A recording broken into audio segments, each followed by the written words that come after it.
бросают своих замерзать на фронте. В ВСУ рассказали о действиях РФ возле Солидара.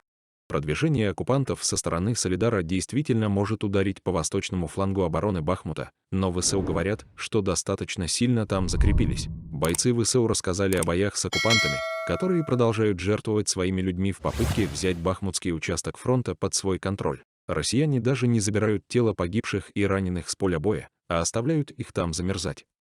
Больше о боях вокруг Солидара рассказали украинские солдаты. Они своих раненых не эвакуируют, они просто лежат и замерзают, отмечают в рядах ВСУ. Также оккупанты придумали новую хитрость в попытке прорвать тыл украинских военных. Армеец Влад, подразделение которого защищало сердце Солидара и отбивало атаку россиян почти что в полном окружении, рассказал, что этим утром появилась информация о том, что россияне выдают себя за бойцов ВСУ и пытаются прорваться в наш тыл. Выходят на тебя люди в зеленых ленточках, а на колени белое или красное стреляешь без предупреждения.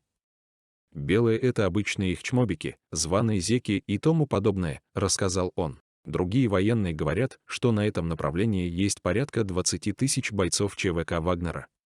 На данный момент тактика россиян остается неизменной, они все так же пытаются взять преимущество своей массой. Наблюдается очень много пехоты противника. Где-то на этом направлении есть до 20 тысяч зэков-вагнеровцев.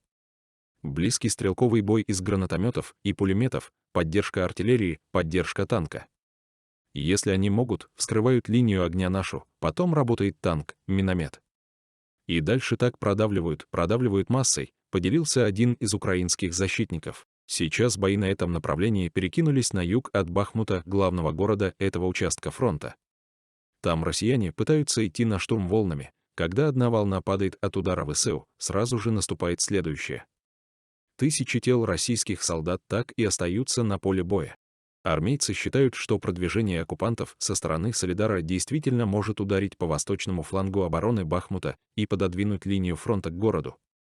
В то же время ВСУ там настолько закрепились, что новые атаки россиян обойдутся им тысячными потерями. Мы найдем, как говорится, ключ к их поражению, пообещали солдаты на фронте. По данным британской разведки, украинские военные сохраняют позиции в Солидаре Донецкой области и постепенно приближаются к Кременной Луганской области. За выходные ВСУ почти бесспорно сохраняли позиции в Солидаре, а в Кременной бои характеризуются сложным комплексом локальных атак и контратак в лесной местности. Как отмечал представитель восточной группировки войск украинской армии Сергей Череватый, сейчас российская армия несет колоссальные потери в Солидаре.